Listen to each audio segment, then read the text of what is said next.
Hola a todos y muy buenas y bienvenidos a Cés y Juan, vuestro programa del crimen, del misterio y de conspiraciones. ¿Quieren escuchar Crónica Negra? Pues hoy en Cés y Juan hablaremos de Crónica Negra en España con Francisco Pérez Avellán y del general Prim. Sobre todo, Francisco Pérez Avellán es escritor de varias obras, entre ellas se encuentra Matar a Prim, publicado en el año 2014. Francisco Pérez Avellán también ha hablado del caso Alcácer, del Jarabo, entre muchos otros casos. También Francisco Pérez Avellán es un investigador y escritor dedicado y también periodista y criminólogo, que también habla del mundo del crimen, ¿no? Empezó como periodista en el diario Pueblo y posteriormente fue fichado por Diario 16 para la sección de información local.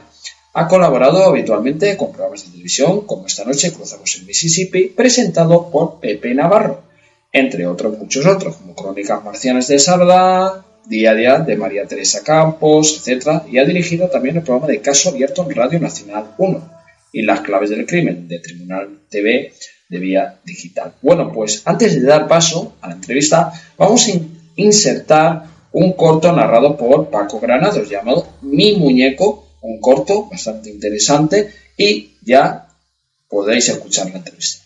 Medios de contacto para que puedan escribirme o puedan escribir, digamos, al grupo de Facebook. Estamos en Cés y Juan, la fanpage, y mi email es cesyjuanivox@hotmail.com. Damos paso al corto y a la entrevista. Un abrazo muy grande y saludos.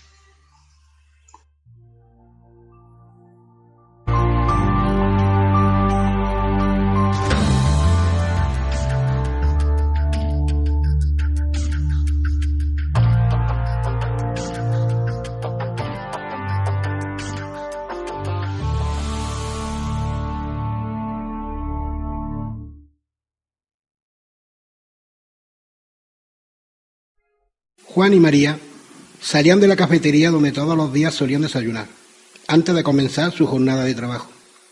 Los dos trabajaban en la biblioteca del pueblo, pero antes de entrar vieron en la acera a un niño de unos 10 años. Estaba sentado y llorando. María, que era muy sensible con los niños, se acercó y le preguntó: ¿Qué te pasa?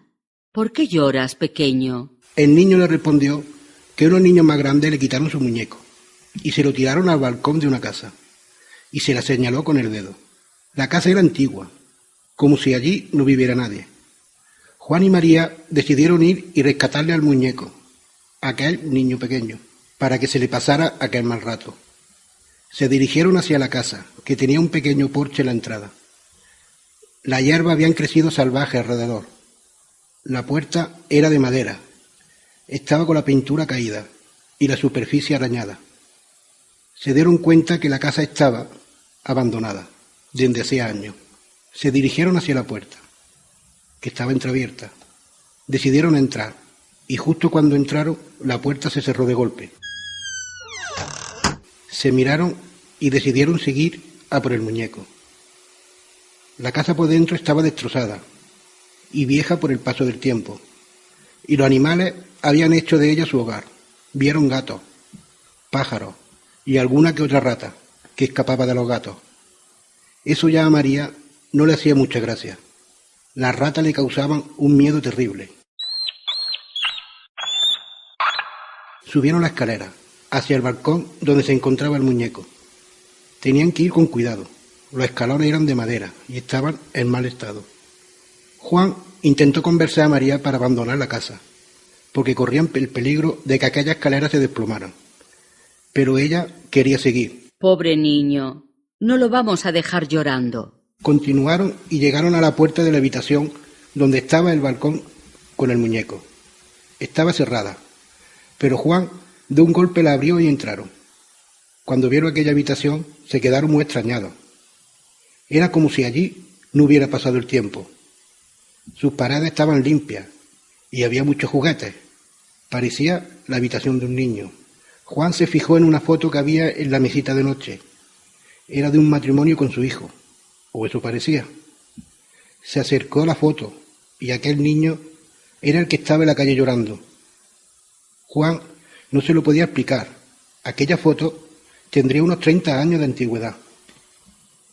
Juan y María se asustaron mucho y decidieron salir de allí lo más rápido posible. Pero cuando se giraron, Allí estaba aquel pequeño parado, en la puerta del cuarto. Los miraba fijamente. Su cara era blanca y sus ojos negros, y tenía un gran cardenal alrededor de su cuello, y les dijo: Sí, ellos eran mis padres, y me ahorcaron en esta habitación, y ahora vosotros seréis los siguientes.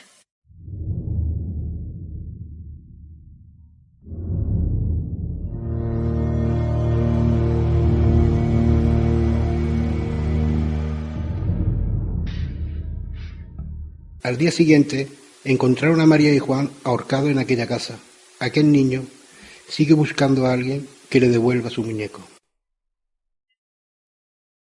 Hola a todos y muy buenas tardes y bienvenidos a CSI Juan. Hoy aquí tenemos al periodista y criminólogo Francisco Pérez Avellán, que nos va a hablar de la crónica negra española, de los casos más brutales ocurridos desde la época antigua hasta la época moderna. Damos la bienvenida aquí a Francisco Pérez Avellán, que nos atiende la llamada del programa. Muy buenas tardes, Francisco Pérez Avellán. Hola, Bienvenido. buenas tardes.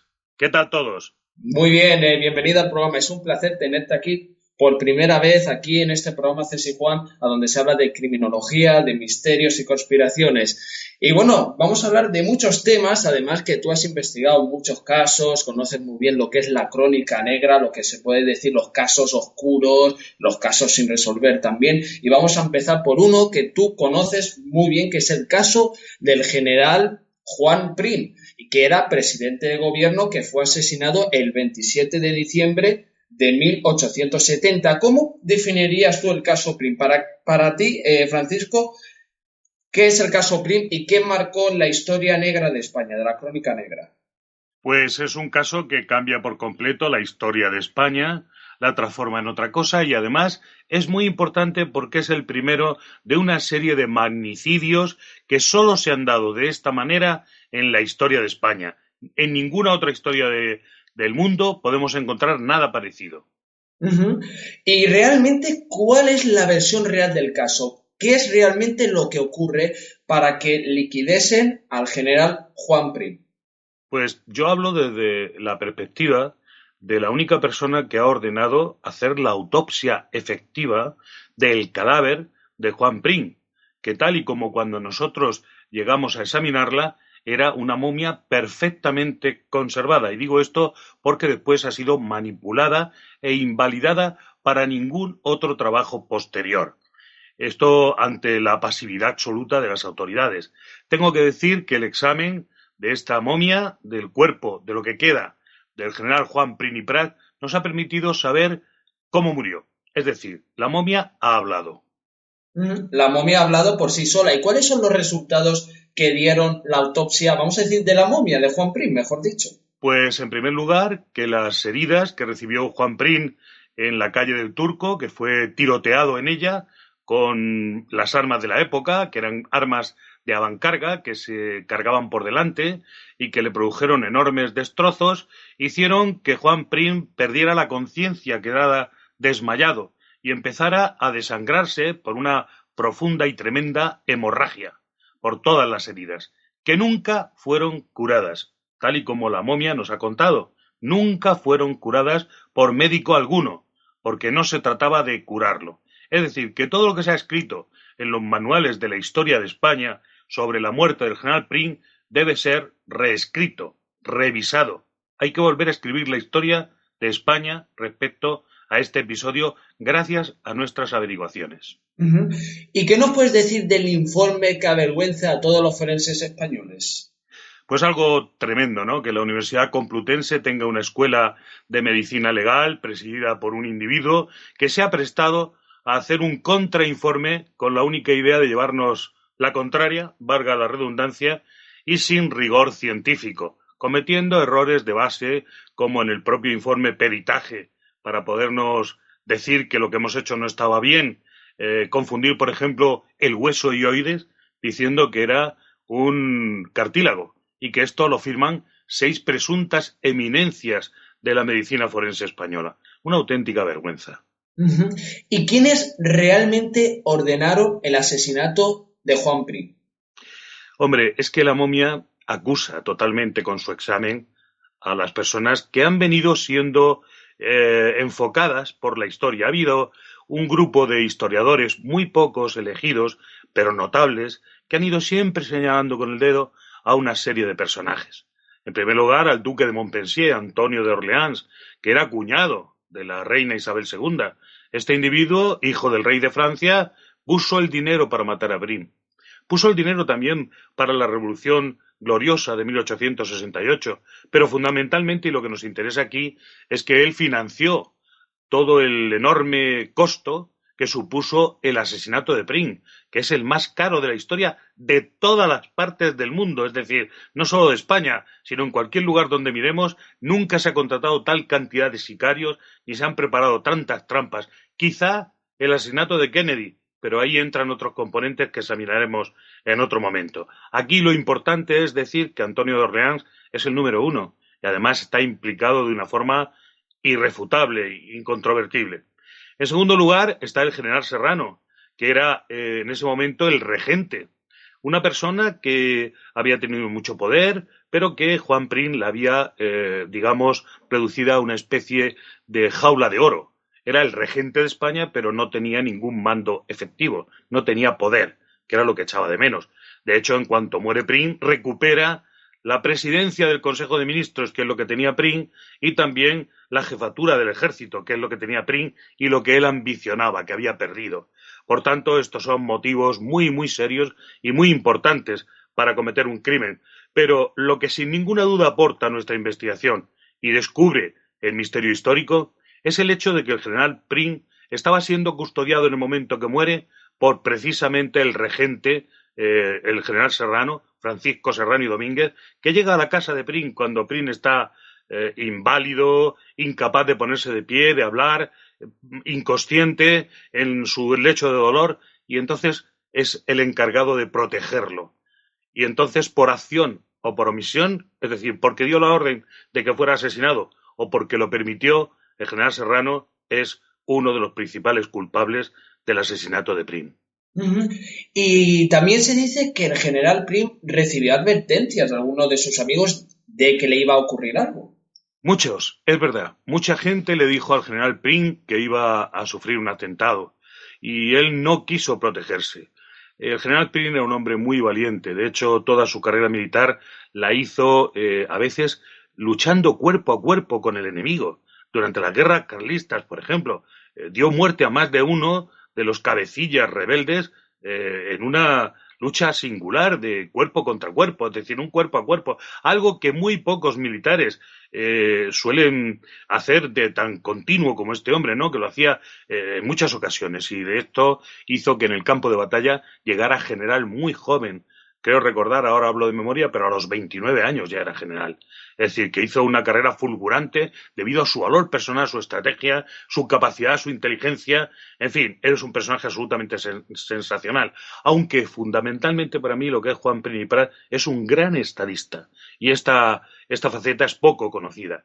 El caso es que efectivamente él recibió muchas advertencias y no hizo caso a ellas, quizá envuelto en la cosa de creerse invulnerable debido al exceso de poder que tenía. Prim era el amo de España, es decir, en ese momento no había nadie que mandara más que él, no había nadie por encima, aunque estaba el regente no mandaba nada, estaba en su jaula de oro, de tal forma que no hizo caso.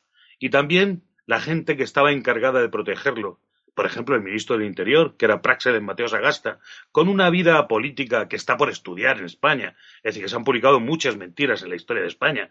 Praxedes Mateo Sagasta no veló por su presidente de gobierno, en absoluto. Como no lo hizo tampoco el gobernador Ignacio Rojo Arias, que también había sido nombrado por Prim y que dejó que estos individuos que le mataron, bueno, le dieron la primera parte de la muerte en la calle del Turco, actuaran con total impunidad. En ningún lado del recorrido que pudiera haber tomado aquella noche el general Juan Prim y Prat había ni un solo policía para protegerlo. Y eso, naturalmente, es un grave fallo. Yo creo que un fallo culposo. Uh-huh. Bueno, también leí ayer por ahí que decían que el asesinato ocurre en la calle Marqués de Cubas. Entonces tú decías otra calle, que hay datos Claro. que son contradichos, ¿no? Realmente No, es fácil resolver. Es que la antigua calle del Turco hoy día en la calle Marqués de Cubas. Es una calle que está junto al Congreso de los Diputados y que hace camino para, atravesando la calle de Alcalá, llegar hasta la calle de Barquillo, que permite acceder a la residencia que era entonces la de Prim, que era el Palacio de Buenavista. Hoy es el cuartel general del Ejército, que está en Cibeles. Muy interesante, porque es curioso que decían que lo habían matado justo en esa calle, llamada calle Marqués de Cubas, lo ponían así. Entonces me llamó la atención, pero si es la calle del Turco, pues será esa. La calle del Turco. También comentas que se inspiraron en el asesinato de Prim para matar a JFK, que es curiosa esa afirmación. Exactamente al revés, Juan. Es decir, los que mataron a Kennedy se inspiraron y conocieron y aprendieron de cómo dieron muerte a Prim. Y esto es muy interesante porque entre los presuntos criminales de John Fitzgerald Kennedy había gente que hablaba castellano, entre otras cosas, mucha, muy importante, ¿no? Esto, en fin, nos lleva a una hondura de la historia jamás antes tocada. Es decir, el asesinato de Prim y la investigación que hemos hecho nosotros, la Comisión Prim de Investigación, abre unas posibilidades inusitadas. Es decir, nadie ha ido nunca hasta el fondo del asunto como nosotros. Nosotros lo hemos hecho de detectives de la historia. Hemos resuelto un misterio que era prácticamente irresoluble. De hecho, el historiador Natalio Rivas, 80 años después de haber ocurrido el atentado, dijo, hombre, con el tiempo que ha transcurrido, esto no se sabrá jamás. Se equivocó don Natalio Rivas, aunque es un gran historiador, la verdad es que los medios del siglo XXI, aplicados a un crimen del siglo XIX, permiten averiguar la verdad. Y es lo que hemos hecho, aunque es cierto que no nos lo han reconocido por completo. Y es cierto que hay una gran oposición, porque hay mucha gente en España en este momento que no quieren que se sepa la realidad histórica. Es una auténtica vergüenza, pero es así. Y además incluso hay fuerzas ocultas que no quieren que se difunda la verdad sobre el general Prim. Entre otras cosas, porque esto haría revisar los otros magnicidios, que tampoco han sido nunca aclarados. Ninguno. Algunos historiadores dan por resueltos y dicen que fueron los anarquistas, en fin, estos o los otros, siempre argumentos difusos, poco complicados y poco bien fundamentados, ¿no? La verdad es que los magnicidios de España están por estudiar, como lo estaba el de Prim, hasta que nosotros hemos tocado fondo y le hemos levantado la falda a la historia. Pues es un gran mérito, la verdad, que se resuelvan asesinatos de hace años. Es un mérito muy grande, Francisco Pérez Avián. Y otra de las preguntas también que me formo, que es, ¿qué poderes ocultos lo están impidiendo? Porque si hay poderes ocultos, ¿de qué tipo de fuerzas estaríamos hablando? ¿Qué tipo de organizaciones? Bueno, estamos hablando de grandes fallos profesionales, por ejemplo. Es decir, no ha habido durante estos 140 años ningún catedrático de historia que haya ido a ver los documentos que hablan de la verdad de Prim. Es decir, el sumario de 18.000 folios que se instruyó se ha muerto de risa en dependencias judiciales y ha estado a punto de desaparecer por completo. Está gravemente deteriorado porque han permitido que se borre en gran parte, que esté estropeado por la humedad, pero además ha recibido ataques directos, ha sido mutilado, falta incluso un tomo por completo, y luego ha sido desordenado a conciencia.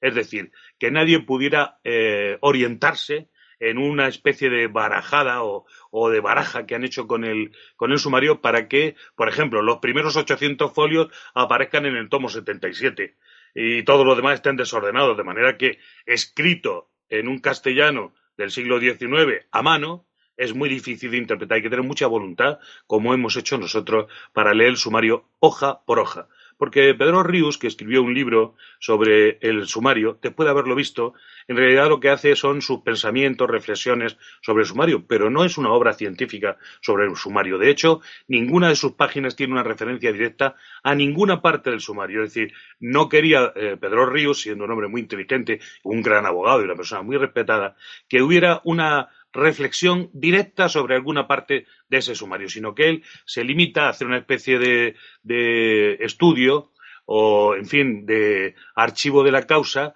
con el fin de exponer su opinión, pero no ofrece esto a un debate posterior, ni es un trabajo científico. Él le sirvió para lo que quería, pero hacía falta profundizar. Bueno, ahora vamos a pasar a los casos de envenenamientos.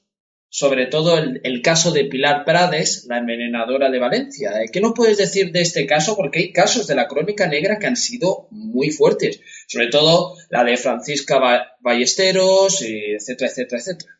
Bueno, la verdad es que las envenenadoras son auténticas asesinas en serie. Para mí son tan interesantes que yo les he dedicado un libro específicamente para ellas. ¿A qué se refiere este libro? Pues se titula Ellas matan mejor, porque verdaderamente creo que las mujeres matan mejor que los hombres. Matan menos, pero matan mejor, de forma más estudiada, son más sutiles, más reflexivas, yo creo que más inteligentes. Pero la verdad es que las técnicas científicas y criminológicas de nuestro siglo permiten una mirada completamente nueva sobre los misterios criminales. Entonces, bueno, Pilar Prades era una señora que quería ser una especie de arribista de aquel tiempo, los años 50, y quería robarle a otras mujeres su familia entera, es decir, mediante el veneno, mediante envenenar a la señora de la casa donde entraba ella a servir como sirvienta, ama de casa a sueldo o empleada del hogar, como prefiramos llamar, pues ella lo que quería era robarle a esta señora toda su familia y la envenenaba, le echaba veneno en el café o en la comida, conseguía que poco a poco esta señora enfermara y finalmente estuviera para morir. Consiguió matar a una de estas mujeres, a otras las dejó inválidas y estropeó los matrimonios, etcétera, pero no logró su propósito, que era ser la nueva ama de casa en el hogar que ella quería conquistar, sino que fue descubierta. Y fue descubierta porque entró a servir en casa de un médico que, leyendo el libro de diagnóstico del doctor Marañón, encontró que su mujer estaba siendo envenenada. Y del caso de Francisca Ballesteros, la envenenadora de Melilla, por ejemplo, otro caso polémico. Muy interesante, porque Ballesteros es una señora que es la representación completa y auténtica de los cambios que ha habido en el mundo del envenenador desde aquellos tiempos de Pilar Prades a ahora. Es decir, entonces se iba a comprar los venenos pues a las tiendas donde se vendían los raticidas, etcétera, y hoy día se envenena con fármacos. Se va a las farmacias o se obtienen los medicamentos que han servido para largos tratamientos y a veces han quedado en casa porque esos medicamentos no se han utilizado por completo, y entonces esos medicamentos les sirven a estas personas que son envenenadores y envenenadoras. Pero realmente el envenenamiento se suele atribuir siempre a la mujer. En España, desde luego, hay una larga tradición. Bueno, pues aquí, con Francisca Ballesteros, que tenía un nickname en Internet que era La Fogosa. Esta señora, que quería tener una vida nueva, había aplicado unos medicamentos con los que conseguía matar a sus víctimas, que eran gran parte de su familia. Ahora vamos a hablar de los asesinatos masivos, casos de asesinos en serie. Por ejemplo, uno de los más míticos, el de José María Jarabo. Un caso brutal, se podía catalogar, no sé cómo lo catalogarías, algunos dicen que es un psicópata, ¿no? Psicópata de manual. Sí, sin duda, Juan. Mira, resulta que Jarabo es el primer psicópata desalmado de la historia de España, conocido a todos los niveles, porque su abogado intentó arguir que efectivamente por psicópata debía ser declarado inocente o no imputable, como quieras, ¿no? Jarabo es un asesino de los años 50 finales, en realidad es capturado en 1958 y fue condenado y ejecutado en 1959. Jarabo es un hombre que viene de Estados Unidos, donde había emigrado la familia después de la Guerra Civil Española, y trae aquí la forma de matar de Estados Unidos. Es decir, que con Jarabo se empieza a matar aquí igual que en Nueva York. Es un individuo, un criminal perseguido por el FBI, que es una agencia, como todo el mundo sabe, estatal en los Estados Unidos, y que le perseguía por medio de los Estados Unidos, porque él venía de haber cometido otros delitos siempre federales. Bueno, el caso es que Jarabo aquí estuvo viviendo como un hombre muy rico, llegó a gastar como 15 millones de pesetas de la época, que era una fortuna inmensa, en pasarlo bien, en disfrutar. Cuando se le acabó el dinero, entonces fue a robar a unos individuos que eran prestamistas, y se contó un cuento diciendo que él había ido en realidad a recuperar una prenda de amor de una de las señoras casadas que él conquistaba, en concreto una inglesa, porque este hombre tenía una fama extraordinaria de tener, por ejemplo, un miembro viril extraordinario, es decir, que era una persona que tenía muchísimo éxito porque era un macho hispánico de los que no ha habido otro igual. En realidad todo esto forma parte de su leyenda. Él fue sencillamente a llevarse una serie de cosas y dinero de la tienda de estos prestamistas, acudió a la casa de uno de ellos y allí cometió un asesinato múltiple, matando a 3 personas. En un fin de semana mató en total a 4, es un auténtico asesino en serio o de masas en muy poco tiempo. Y fue descubierto porque la policía española siempre ha sido muy buena, muy buena. En aquel momento la Brigada de Investigación Criminal era modélica. Además había personajes absolutamente extraordinarios, ¿no? Yo me estoy acordando ahora del profesor Viqueira, ¿no? Que fue inspector jefe fantástico, un investigador con un olfato fabuloso y que fue el que hizo la inspección ocular del lugar del crimen, ¿no? Y que fue prácticamente el que desde el primer momento señaló a José María Manuel Pablo de la Cruz Jarabo Pérez Morris, que fue el individuo finalmente culpado. Este hombre confesó y confesó porque había otro gran policía, que era Serafín Fernández Rivas, que le hizo un interrogatorio de más de 100 horas. Y al cabo de ellas, este hombre confesó. Jarabo es, pues, un criminal mítico de la historia española, el gran criminal de Madrid, de los años 50, finales de ellos, y que fue ejecutado. La última ejecución por el medio ordinario que tuvo el garrote vil en España. Después de ella no ha habido nada más que otra ejecución que se hizo por temas políticos al final de la dictadura de Franco. Muy interesante lo que cuenta, porque si repasamos la historia de la crónica... Bueno, yo es que soy el catedrático del crimen en España, el único que sabe de esto de verdad, porque en España se considera que estudiar el crimen es una cosa que no sirve para nada, ¿no? Yo he llevado a la universidad la asignatura Historia del Crimen y Evolución del Delito, ¿no? Que no se ha estudiado más que cuando yo he dirigido el departamento de criminología, porque en el resto se estudian viejas teorías criminológicas que hoy día no sirven para nada. Son necesarias, como son necesarias conocer las historias de la medicina, ¿no? Pero hay que conocer también las técnicas modernas y la historia del crimen fundamental, aunque parezca un poco chusco de que hay que llevar el crimen a la universidad. Es imprescindible si se quiere que la criminología nos ponga a salvo y sirva para prevenir.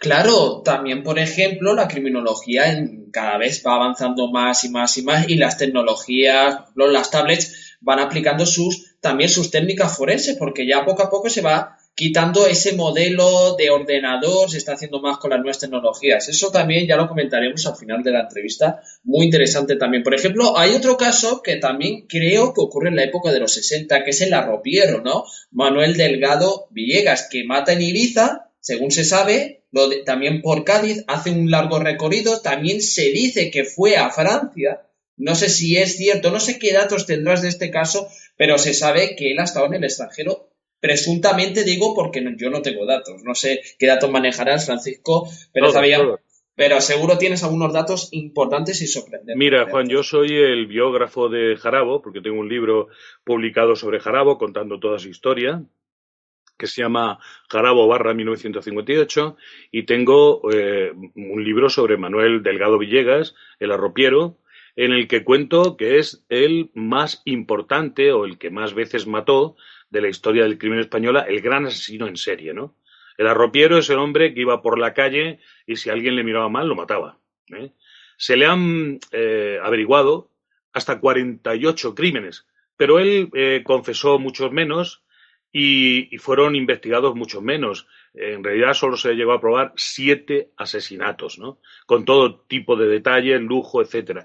Pero el arropiero nunca fue juzgado. Es decir, se le metió en la cárcel y se le dio por loco desde el primer momento, aplicándosele un tratamiento que realmente lo volvió loco. Es decir, este hombre, que era una persona que tenía unos problemas, digamos, pues como autismo, y no leía bien, no tenía una cultura suficiente para darse cuenta ni siquiera de la situación que vivía, pero era una especie de psicópata. Y este psicópata se fue convirtiendo con el tratamiento, le aplicaron una especie de, podríamos llamarlo a día de hoy, de camisa de fuerza química, ¿no?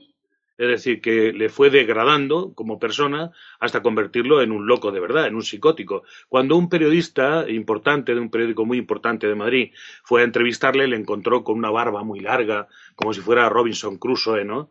Absolutamente abandonado allí a su suerte, fumando un cigarrillo detrás de otro. De hecho, a este gran asesino acabó matándole un asesino todavía mayor, que es el tabaco, porque murió de un síndrome que se llama EPOC, que estropea los pulmones. Bueno, el caso es que este Manuel Delgado Villegas es muy interesante porque yo sostengo que el crimen se repite, se comete una y otra vez de la misma manera y en cuanto que se repite es previsible. Entonces, los grandes asesinos en serie como Manuel Delgado Villegas tienen la capacidad y posibilidad de enseñarnos cómo se mata y de prevenir crímenes que si los conocemos serían menos eficaces para ellos y más prevención para nosotros. El caso de Manuel Delgado Villegas cometió efectivamente más de 40 crímenes en mi investigación y fue condenado, entre comillas, a vivir toda su vida en prisión. En los últimos tiempos le dejaron salir de mala manera. Su abogado defensor, el primero que tuvo, un catalán que se llamaba Bordes, dijo en un momento determinado, si Manuel Delgado Villegas, su abogado defensor, sale de nuevo, es posible que empiecen a aparecer cadáveres aquí y allá, ¿no? Porque efectivamente la capacidad legal y letal de este hombre era tremenda, ¿no? Era una capacidad mortal. Sí, sí, además es que es muy interesante todos estos casos, ¿no? Y sobre todo hay un caso o varios casos sin resolver en la zona de Almería, a donde aparecieron varias prostitutas en los años 80. No sé si tú te recuerdas aquellos crímenes que ocurrieron, 7 crímenes al menos, dijeron que lo había hecho Tony King, que luego Tony King no fue, y ese caso está sin resolver. Es mucho más, es posterior, ¿eh, Juan? O sea, no tiene nada que ver con Manuel Delgado Villegas, que es anterior, que es un criminal que en los últimos tiempos estaba muy deteriorado por el problema del EPOC, que digo, por ese síndrome de que no podía respirar bien, de oclusión pulmonar, etcétera. Entonces este hombre vivió en el norte de España, en Mataró, en la parte de Cataluña, y no bajó por ahí. O sea, es probable que en aquella época ya no tenía la fuerza que tenía al principio, que sí viajó por toda España y él tuvo mucho tiempo en Sevilla, le llamaban el arropiero porque su padre vendía un dulce de higos que se llama el arrope, ¿no? Entonces por ahí le llaman el arropiero porque era digamos, el apelativo que le pusieron de su padre. Pero lo que estamos hablando, que también es muy interesante, una serie de crímenes sin resolver en esa parte de Andalucía.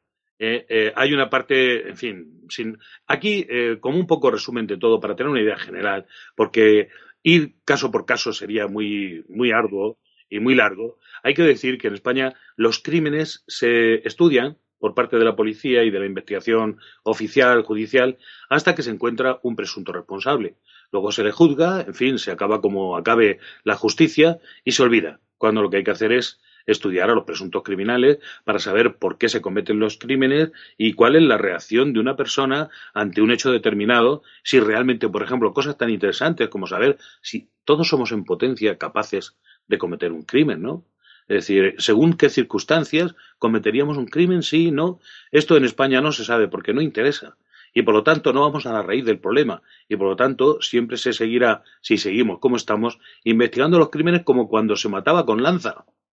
Es verdad, es verdad. Mira, yo te quiero preguntar, mucha gente te ha escuchado hablando del caso Alcácer, ¿no? Es uno de los casos que marcó un antes y un después, y también escucharon una entrevista que le hiciste a Juan Ignacio Blanco, ¿no? Donde le preguntabas sobre el tema Snoop, ¿no? Aquel vídeo y él te dijo que había visto una cinta, ¿no? ¿Cuál es tu opinión realmente de Alcácer y si crees que no está resuelto? ¿Qué opinión? Porque tú conoces bien el caso.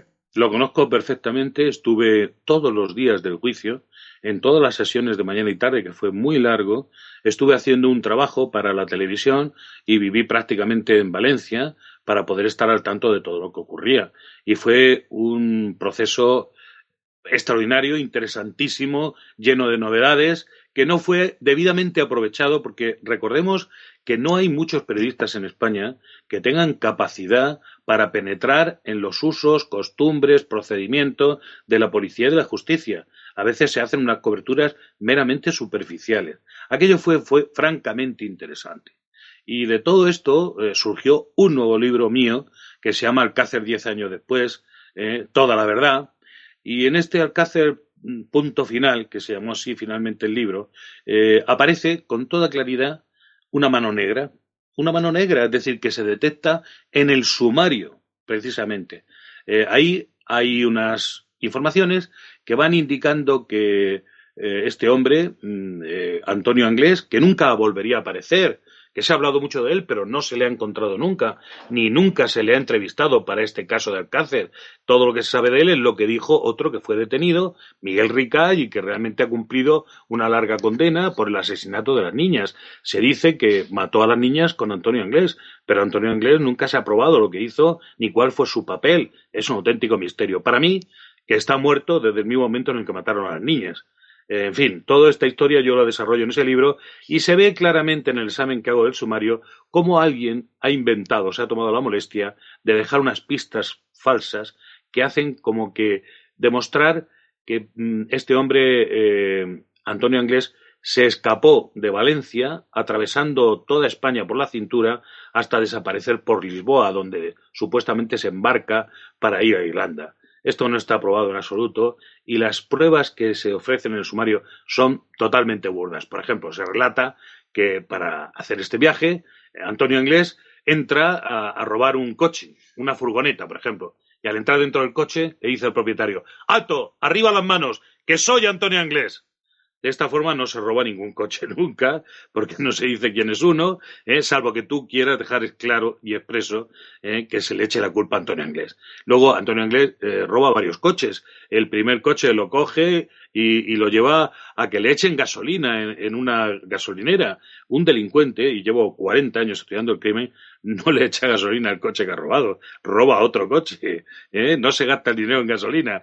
Todo esto son pistas totalmente falsas que hay en el sumario. Por ejemplo, aparece una casa, un chalet, en el que dicen que durmió Antonio Anglés, y aparecen unas fotografías de él, fotografías comprometedoras, en las que aparece él antes de haberse tintado el pelo y después, porque se puso el pelo rubio.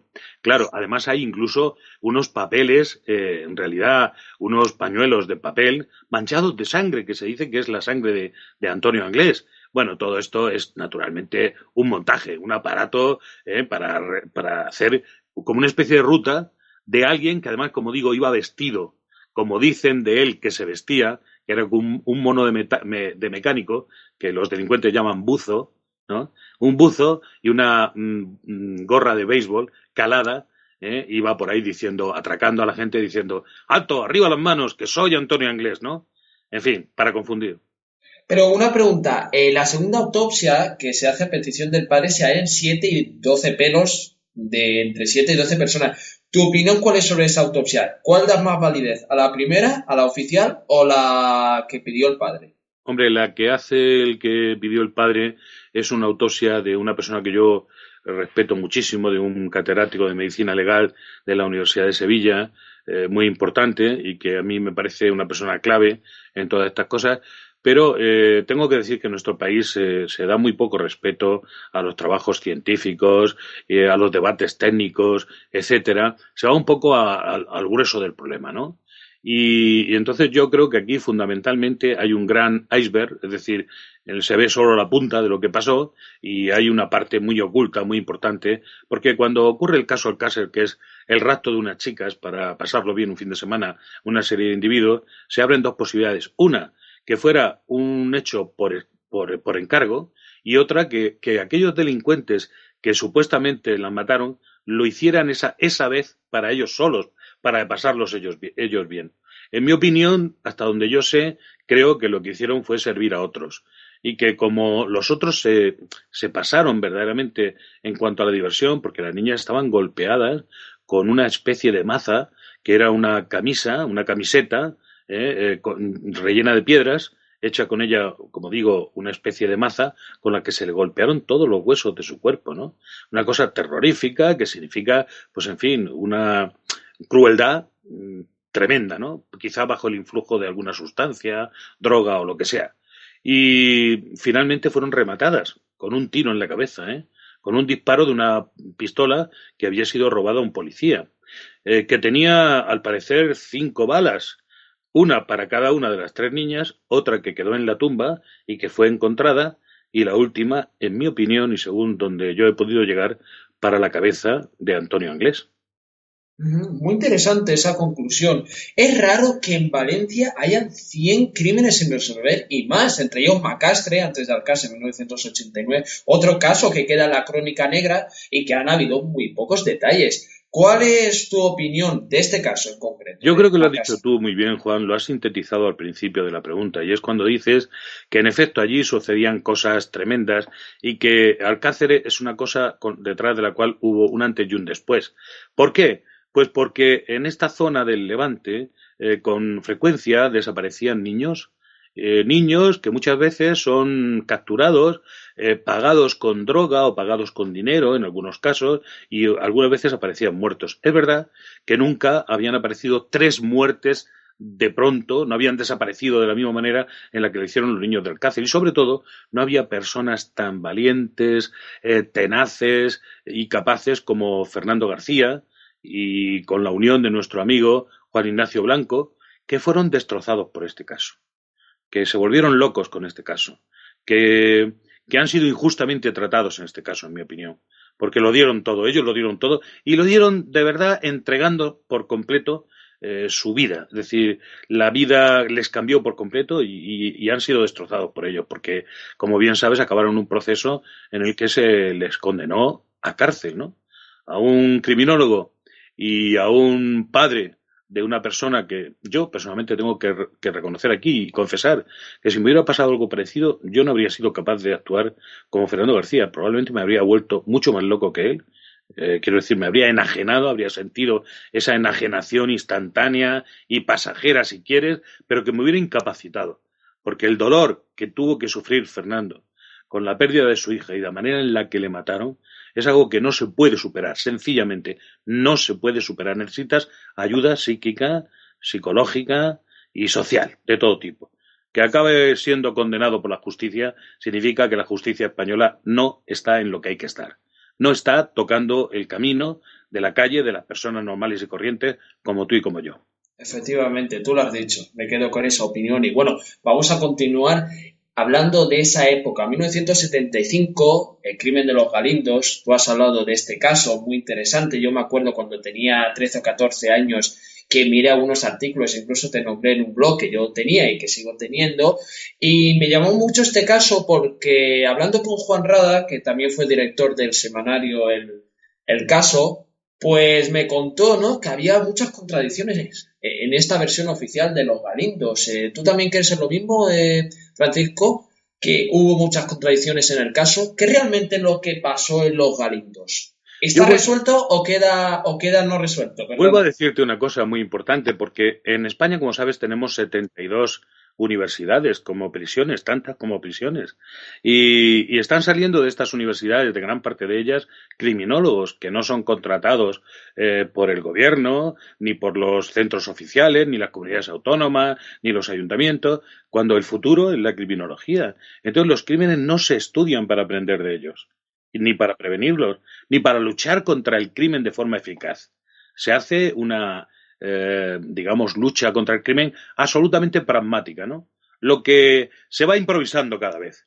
Y cada crimen se investiga en España siempre por primera vez, sin compararlo con ninguno antes, sin tener un conocimiento, una sabiduría, una experiencia, como por ejemplo se tiene en medicina. ¿Te imaginas qué pasaría si cada vez que va alguien al hospital tosiendo hubiera que investigar qué tipo de tos tiene?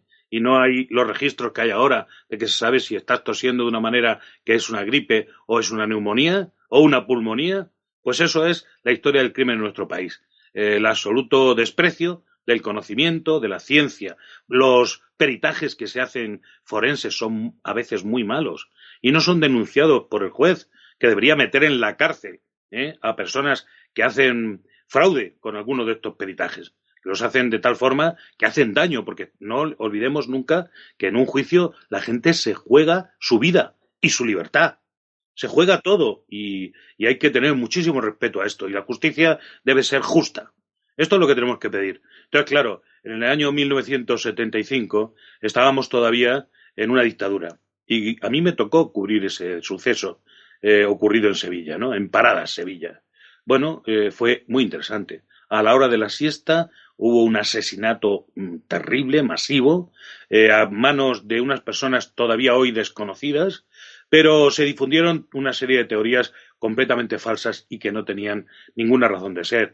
Entre otras, intentaron echarle la culpa a uno de los muertos, como dijimos entonces, y lo dijo el primero de todos, la revista Cambio 16. Quisieron echarle el muerto al muerto, ¿no? Uno de los fallecidos, que además había muerto quemado, etcétera, pues, en fin, las investigaciones oficiales dijeron que este había matado a todos los demás, cosa que no tenía ningún pie ni ningún sentido, ¿no? Con el tiempo fue descubierto que aquello era falso por completo. A día de hoy, este crimen, el crimen de los Ocalindos, sigue siendo un gran misterio. Se le echó la culpa incluso a unos individuos que bajaron de un ovni, ¿no?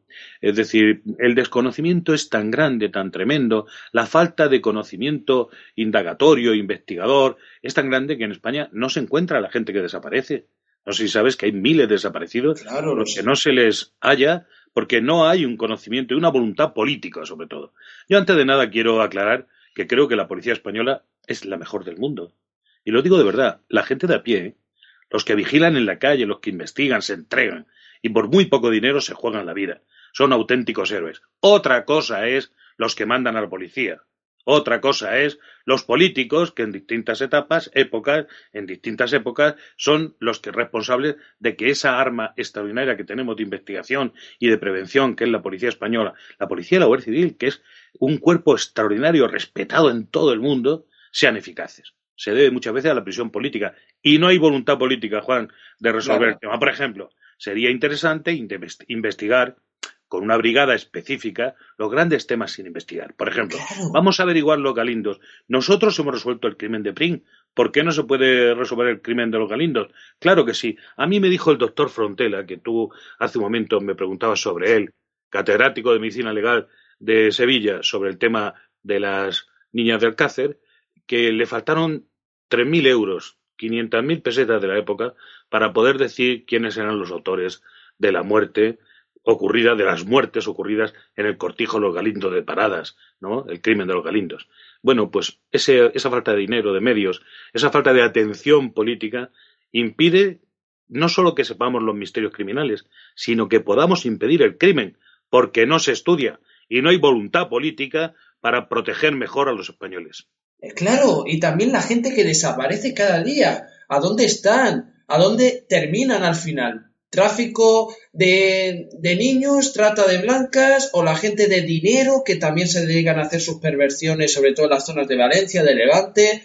Y también, ¿por qué no se investiga más a fondo lo que ocurre? Porque cada día desaparece, vamos a decir, en el mundo millones, millones. Y entonces la pregunta es, de todo este cuerpo de policía que tenemos, ¿qué está pasando? ¿Qué está ocurriendo a día de hoy? Desapariciones como el del niño pintor del año 87, 86, si mal no recuerdo, el niño de Somosierra, casos que se tendrían que reabrir y que seguro, Paco, estás de acuerdo con lo que digo, porque hay casos que han quedado carpetazo y fuera, como el caso del Nani también, entre otros muchos que podríamos estar hablando, pero vamos así a matizar en concreto por qué desaparecen niños y niñas cuando son forzados a algo.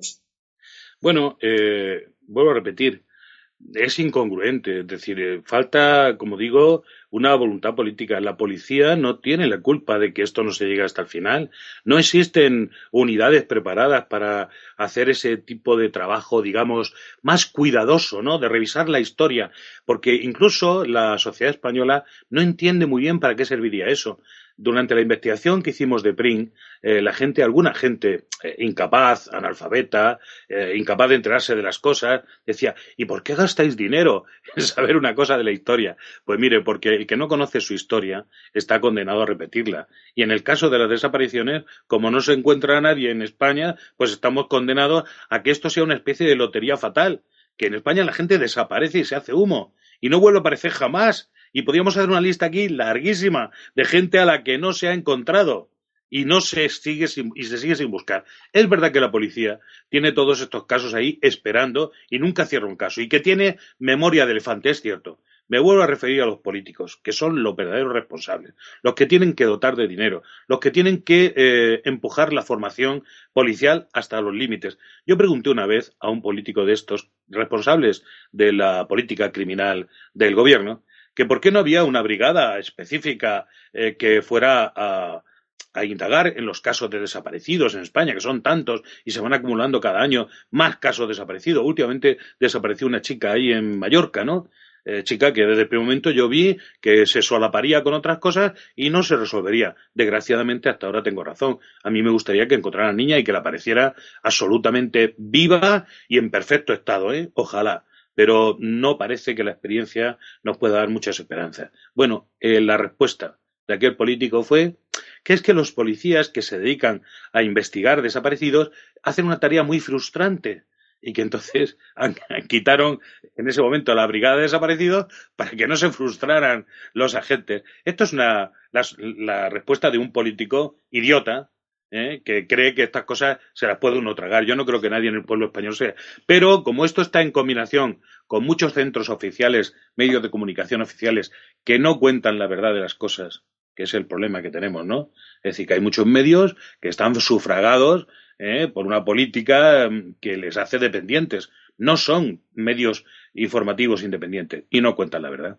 Efectivamente, tú lo has dicho, muchos medios oficiales se cubren las espaldas. Estaría bien que en España existiese una brigada, ¿no? Y efectivamente, Hombre, cosa como en Holanda, ¿no? En Holanda tienen sus brigadas, en Bélgica también, y tienen sus comisiones y se hacen investigaciones 100% verídicas. no, y hay que Pero aprender de los casos que ocurren. Ese es el tema. El tema es que tú detectas por un caso otros que podrían venir e impides que se produzcan debido a que tú haces una política de prevención que en España es inexistente. Y cuando digo inexistente, digo completamente inexistente, ¿eh? Es decir, aquí claro, no se trabaja para prevenir, no se cree en la prevención. Así que cada vez que ocurre algo, nos coge con el carrito del helado. claro, hay que prevenir contra ello. Por ejemplo, en el caso de José Bretón, el error de la forense, Josefina Lamas, que tuvo que Bueno, venir a vergonzoso, Echeverría. ¿eh? Eso fue vergonzoso absolutamente. Que una persona que llevaba 15 años en la policía haciendo peritajes, supuestamente antropóloga forense, porque el trabajo que hizo era de antropología forense. Yo no sé su grado académico, ¿no? Pero desde luego, confundir unos huesos de animales, que decía ella que eran de animales, con huesos humanos, es un error intolerable. Esta señora no ha sido despedida de la policía, ¿eh? Sigue en la policía, ¿eh? Espero que no siga haciendo trabajos de informes periciales, ¿no? Porque verdaderamente esto la descalifica por completo. Lo siento mucho, con todos los respetos como persona humana, su trabajo profesional no es válido. Está invalidado por un error tremebundo. Además, una serie de irregularidades. Ella firmó el peritaje ella sola, cuando se hace un tipo de peritaje de esta clase, se hace con otros, con el fin de que naturalmente ratifiquen las teorías, porque todos podemos equivocarnos, somos falibles, somos humanos, nos equivocamos, todo el mundo, yo el primero. Pero ante estos casos hay que ser cuidadoso y lo suelen firmar 2 o 3 peritos, no uno solo. En este caso lo firmó una sola. Ella no tiene la culpa, ¿eh? Su jefe supervisor es mucho más culpable y mucho más culpable el que está por encima del jefe supervisor. Y si quiere llegamos hasta el ministro del Interior. Es decir, aquí hay unas responsabilidades en cadena que permitan que se produzcan fallos tremebundos como este, que además en el caso de Bretón hubo otros fallos también de peritajes vergonzantes. Un peritaje de la Universidad Complutense de Madrid aportó una información diciendo que se habían encontrado entre estos huesos 3 huesos astrágalos izquierdos, que son el hueso astrágalo, es un hueso del pie. Y cada uno tenemos, claro, uno izquierdo y otro derecho. En 2 cadáveres no pueden haber 3 huesos astrágalos izquierdos. Es imposible. Quienes firmaron esto, que eran unos individuos que luego repitieron sus errores en el caso de Pring, y por eso me lo conozco muy bien todo este asunto, porque he indagado su trayectoria profesional, es vergonzoso. Y que no se haya procedido contra estos tíos, inhabilitándolos, es también vergonzoso. Ujú. Por ejemplo, algo muy interesante es el caso de Carcaño, que confiesa 7 veces, le hacen esa prueba que le meten las cosas en el cerebro, se encuentra un cuerpo en camas y luego es de una persona de hace 30 años. ¿Qué ocurre aquí? ¿Qué ocurre exactamente? ¿Por qué no se ha encontrado todavía el cuerpo de Marta del Castillo? ¿Por qué no se ha podido arrancar una confesión a la fuerza y decir a dónde está realmente la cosa? Porque el chaval, vamos, se está burlando de la justicia. Francisco, Hombre, Juan, yo no puedo estar contigo de acuerdo en que se tenga que hacer algún tipo de confesión a la fuerza. Esto no es constitucional y dentro de la ley sí que te puedo decir lo que yo sé como profesional de esto que llevo más de 40 años ejerciendo. Aquí lo que ocurre en España es que los misterios criminales dependen de en manos de quién caigan. A veces ocurre que aparecen en manos de personas que son constantes en su trabajo, que son inteligentes, que son ilustradas, que se preocupan de saber cosas técnicas de investigación, de indagación, de comparación, etcétera. Y otras veces dan en manos de personas menos preparadas, que no son capaces de asuntos de tanta complejidad. Aquí nos encontramos en esta historia, ¿no?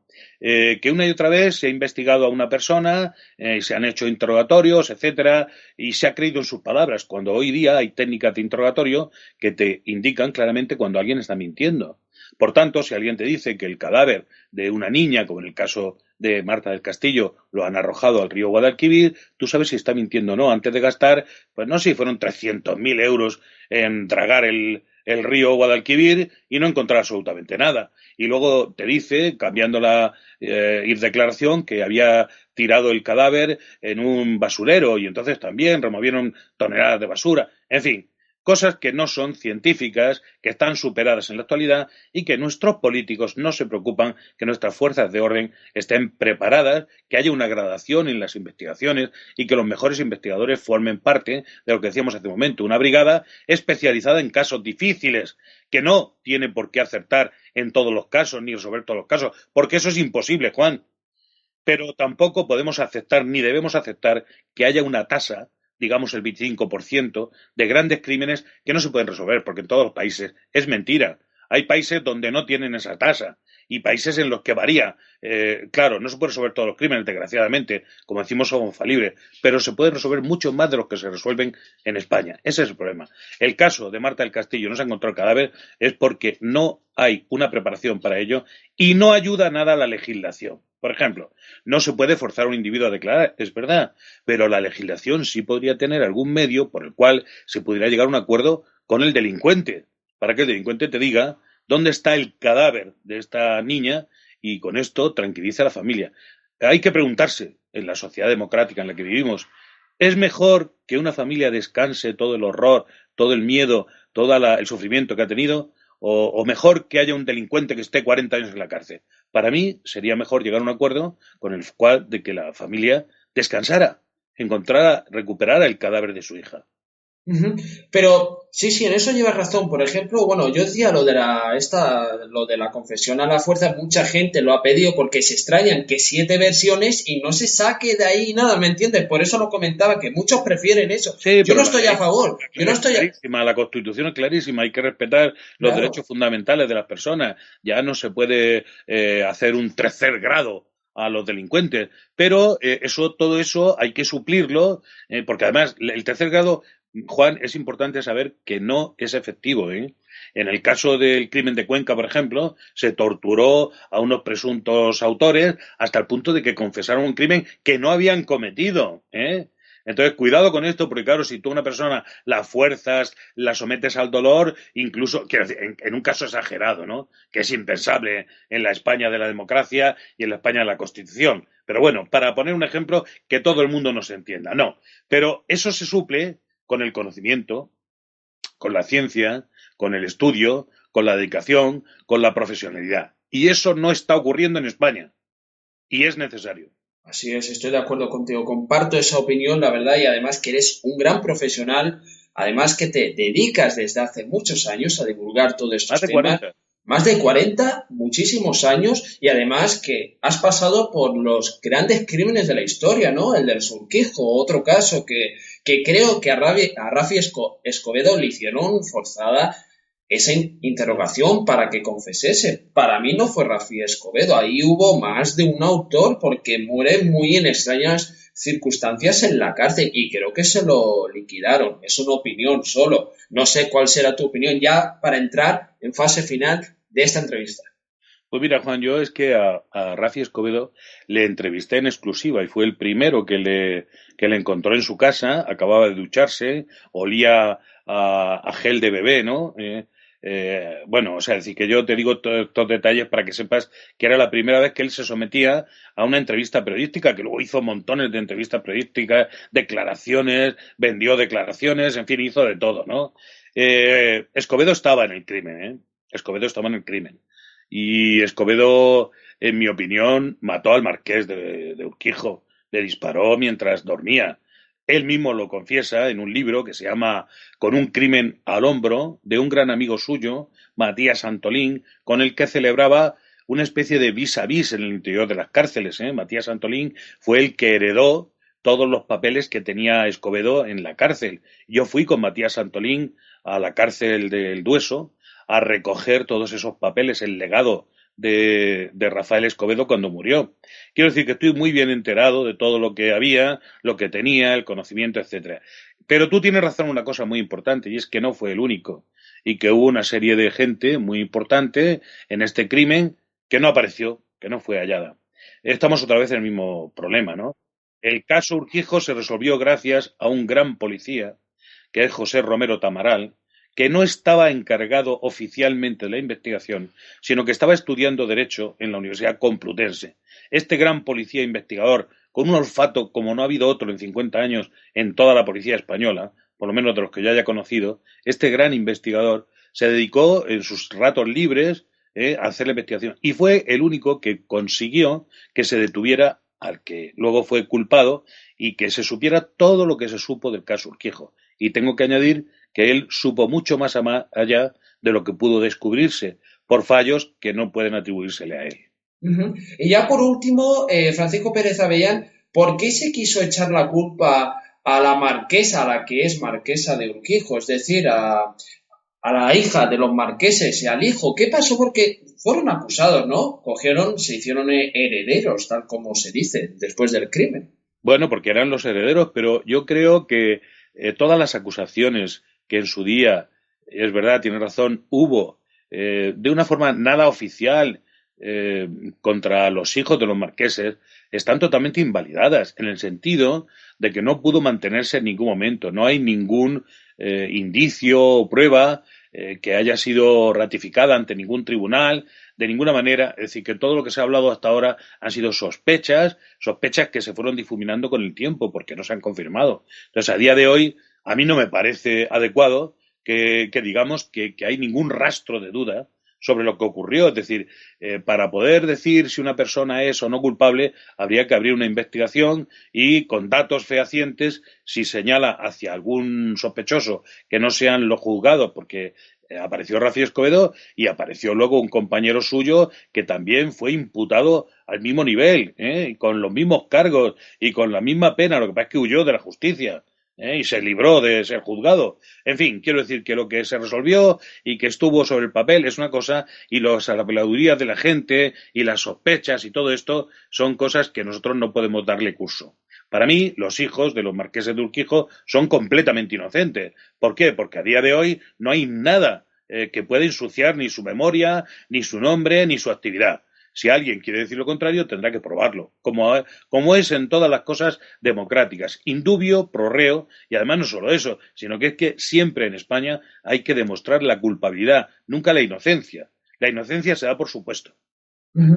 Pues bueno, ya llegando al final de esta entrevista, Francisco Pérez Avellán, periodista, criminólogo, investigando desde hace ya 40 años, como no, darte las gracias por haber estado aquí por primera vez y te esperamos muchas veces más para que intervengas aquí, porque ha sido un enorme placer, como no, tenerte hoy aquí y repasando esta historia negra de España, que es un país grande y mira la cantidad de crímenes que hay aún, algunos sin resolver, ¿no? Y bueno, por ejemplo, si la gente quiere adquirir un ejemplar de tu libro, ¿a dónde pueden adquirirlo? Tienes tu página web, ¿no? Por ejemplo, que está a disposición del público. Basta poner mi nombre, Francisco Pérez Avellán, y webcindario, la palabra webcindario, web como página web, y cindario, que es el final de la palabra vecindario. Bueno, y aparece una página mía que se llama Crímenes y ahí pues yo cuento un poco qué libros he escrito. Para encontrarlos, pues están los libros de segunda mano ahí, todas las librerías porque están agotados y tal. Y actualmente en cualquier librería de España se pueden encontrar dos. Uno se llama Matar a Prim, publicado por la editorial Planeta, y otro se llama Prim, la momia profanada, publicado por la editorial Poe Books, como Edgar Allan Poe. Poe Books. Pues nada, Francisco Pérez Avellán, ha sido un placer de verdad tenerte aquí porque para Ceci Juan y para los oyentes y para los colaboradores del programa es de verdad una enorme sorpresa porque periodistas y criminólogos como tú que luchan también por la figura del criminólogo, que aún en España queda pendiente muchas cosas para que el criminólogo tenga esa cosa reconocida que aún falta para que se Pero reconozca. los criminólogos, Juan, son los que estudian el crimen, los Claro. científicos del crimen, absolutamente necesarios en el futuro de España para que España sea una universidad conocedora de lo que es el impulso criminal y también una civilización segura en la que se proteja a sus ciudadanos. Claro, pues con esta frase de Francisco Pérez Avellán despedimos el programa de hoy a donde hemos hablado del crimen como nunca lo hemos hablado.